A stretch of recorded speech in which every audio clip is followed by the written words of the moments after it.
a jet, at least one jet why? was downed? Yeah, not the jet being down, but why they were being down. Why they were down. That is more important for us. And what did we do after that? Operation Sindoor के बाद एक सवाल पे mystery बनी हुई है। सवाल ये कि भारत और पाकिस्तान को अपने कितने प्लेन्स गंवाने पड़े। इस ऑपरेशन के दौरान खुद को भारी नुकसान होने के बावजूद पाकिस्तान जीत का जश्न मना रहा है। इस वजह से ये सवाल और लेजिट हो जाता है। इस बीच पहली बार भारत के सीडीएस अनिल चौहान ने दो बड़ी बातें कही हैं। इन दोनों बातों से पता चलता है कि एक तरफ तो भारत के कितने प्लेन्स गिरे और पाकिस्तान को घुटनों पर लाने में कितना टाइम लगा, वहीं दूसरी तरफ मीडिया रिपोर्ट एक आई है, बहुत इंपॉर्टेंट मीडिया रिपोर्ट, और इस रिपोर्ट से पता चलता है कि पाकिस्तान के कितने जेट्स गिरे, ओवरऑल एयर कॉम्बैट में उनको कितना नुकसान हुआ। तो ये जो स्टोरी है उसमें दोनों देशों को हुए नुकसान को सीडीएस के बयान और जो लेटेस्ट मीडिया रिपोर्ट आई है उसके जरिए समझने की कोशिश करेंगे। 10th of May at about 1 a.m. its aim was to get down India to its knees in 48 hours. Multiple attacks were launched. नमस्ते, मेरा नाम है तरुण। शुरू करते हैं ये स्टोरी, लेकिन सबसे पहले ऐसे ही स्टोरीज के लिए आप स्विच को फेसबुक, यूट्यूब और इंस्टाग्राम पे फॉलो और सब्सक्राइब ज़रूर कर लीजिएगा। इंडिया की जो आर्म्ड फोर्सेज हैं उसमें सीडीएस का पद सबसे बड़ा पद होता है। ऐसे में उन्होंने जो कुछ कहा है उसको बहुत ही गंभीरता से लिया जा रहा है। सीडीएस चौहान ने सबसे ताज़ा बयान में कहा कि महज 48 घंटों के भीतर पाकिस्तान अपने घुटनों पर आ गया था। वो सावित्रीबाई फूले पुणे यूनिवर्सिटी में फ्यूचर वॉर्स एंड वॉरफेयर्स के सब्जेक्ट पर बोल रहे थे। उन्होंने कहा कि ऑपरेशन सिंदूर के दौरान भारत पाकिस्तान को 48 घंटों के भीतर घुटनों पर लाना चाहता था।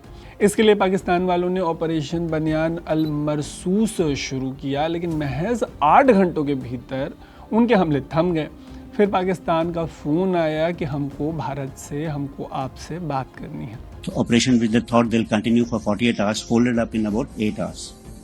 And on 10th, then they picked up the telephone and said they wanted to talk. दोनों देशों के बीच जो बातचीत हुई उसके बाद 10 मई को शाम 5 बजे के करीब सीज फायर अनाउंस हुआ। इस बीच एक सवाल बना रह गया कि दोनों ही देशों को कितने प्लेन्स गंवाने पड़े। सिंगापुर में एक सवाल के जवाब में सीडीएस ने पहली बार प्लेन्स गिरने की जो बात है उसको एडमिट किया। उन्होंने सिंगापुर में हुए शांग्रीला डायलॉग के दौरान ब्लूमबर्ग को एक इंटरव्यू दिया। इस दौरान उनसे बार बार पूछा गया कि इंडिया के कितने प्लेन्स गिरे। उन्होंने कहा कि ये ज़रूरी नहीं है, इंपॉर्टेंट नहीं है कि कितने प्लेन्स गिरे, इंपॉर्टेंट ये है कि प्लेन्स क्यों गिरे। और उनके इतना कहते ही ये साफ हो गया कि प्लेन्स तो गिरे हैं। फॉलो अप में उनसे पूछा गया कि भारत का कम से कम एक जेट तो गिरा ही होगा। इसके जवाब में उन्होंने ऑलमोस्ट हाँ कहा। फिर उन्होंने कहा कि अच्छी बात ये रही कि हमने ये समझ लिया कि हमसे कौन से टैक्टिकल मिस्टेक्स हुए। आगे उन्होंने कहा कि इन मिस्टेक्स को तुरंत करेक्ट कर लिया गया और 2 दिनों के भीतर सब बदल गया, पूरी तस्वीर। इसके बाद भारत ने अपने सारे जेट्स उड़ाए और लॉन्ग रेंज के ठिकानों को निशाना बनाया। सीडीएस चौहान खुल के बातें कर रहे थे। इसके बाद उनसे पूछा गया कि क्या जो पाकिस्तानी दावा है कि भारत के 6 प्लेन्स गिरे हैं ये सही है। इसके जवाब में उन्होंने कहा कि ये सरासर गलत है। सेना के सबसे बड़े पद पर बैठे सीडीएस चौहान के इस इंटरव्यू के बाद तरह तरह की बातें हुई। एक धड़े का कहना था कि इंटरनेशनल मीडिया में उन्हें भारत के प्लेन्स गिरने की बात नहीं कहनी चाहिए थी, जबकि एक और धड़े का कहना था कि भारत हमेशा से अपनी मिलिट्री कैंपेन्स को लेकर सच बोलता आया है।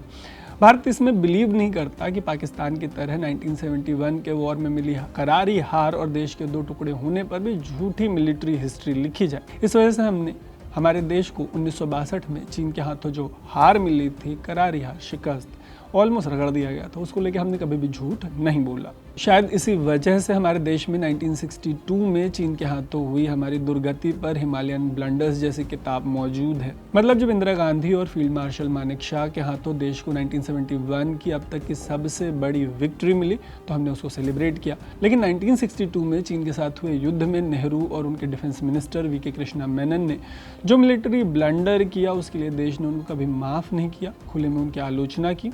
और अगर सीडीएस के प्लेन्स गिरने से जुड़ी दूसरी बड़ी शिकायत की बात करें इन तमाम बातों के बीच, तो ब्लूमबर्ग जैसे अमेरिकन मीडिया ऑर्गेनाइजेशन को दिए गए इंटरव्यू में ये बात कहना इंडियन मीडिया में कई लोगों को पसंद नहीं आया, थोड़ा खटक गया। ये एक हद तक ये नाराज़गी एक लिहाज से शायद जायज़ है कि ऑपरेशन सिंदूर के दौरान भी जब हमारे अपने सैन्य बल के लोग प्रेस कॉन्फ्रेंसेस कर रहे थे तभी देश के पत्रकारों ने यह सवाल किया था कि क्या हमारे प्लेन्स गिरे हैं, लेकिन ऐसा कोई सीधा साफ जवाब नहीं मिला था। ऐसे में अब जब CDS ने ये बात बताई है कि प्लेन्स गिरे थे, तो देश में डिफेंस और फॉरेन अफेयर्स कवर करने वाले जो जर्नलिस्ट हैं हल्के लहजे में शिकायत कर रहे हैं कि ये बात तो देश के मीडिया को, पत्रकारों को, किसी पर्टिकुलर ऑर्गेनाइजेशन को देश में ही बताई जा सकती थी। खैर, ये तो रही इंडिया को हुए नुकसान की बात। अब बात करते हैं कि पाकिस्तान को कितना नुकसान हुआ। पाकिस्तान को हुए नुकसान की जानकारी मीडिया एजेंसी है एक ANI, उसकी एक रिपोर्ट में सामने आई है। लेटेस्ट रिपोर्ट है। रिपोर्ट के मुताबिक पाकिस्तान को कम से कम 6 फाइटर जेट्स का नुकसान हुआ है, 2 हाई वैल्यू एयरक्राफ्ट, एक C-130 ट्रांसपोर्ट एयरक्राफ्ट और कई सारी क्रूज मिसाइल्स का नुकसान हुआ है। ANI की स्टोरी सोर्सेज के हवाले से सामने आई है। रिपोर्ट में कहा गया है कि ये सारी बातें एयरफोर्स के एनालिसिस में निकलकर सामने आई है।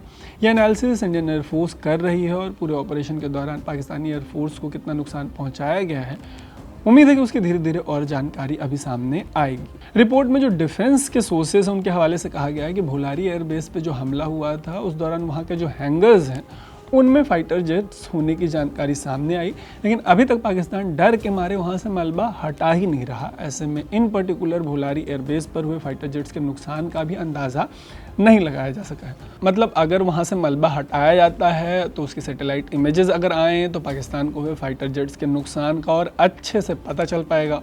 ये भी कहा गया है कि राफेल और सुखोई 30 से किए गए हमलों में चीन के विंग लुंग जो ड्रोन्स थे उनको तबाह किया गया। ये भी कहा गया है कि इंडियन एयरफोर्स के पास 6 मई की रात शुरू हुए ऑपरेशन सिंदूर से जुड़ा जो ऑलमोस्ट 4 दिनों तक चला, 3-4 दिन तक, इस कैंपेन से जुड़ा बहुत सारा डेटा है और अभी इस डेटा की लगातार एनालिसिस चल रही है। पूरी उम्मीद है कि आने वाले दिनों में पाकिस्तान को हुए डैमेज की तस्वीर और साफ़ होगी।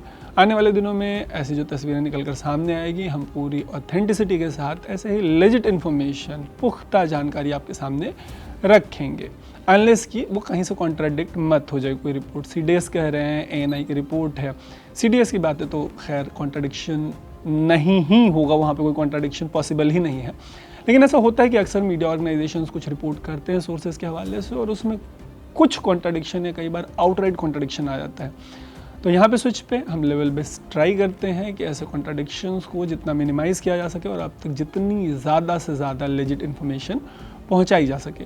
तो ऐसे ही लेजिट इन्फॉर्मेशन के लिए स्विच को फेसबुक, यूट्यूब और इंस्टाग्राम पे फॉलो और सब्सक्राइब ज़रूर कर लीजिएगा। देखते रहिएगा स्विच। मेरा नाम है तरुण।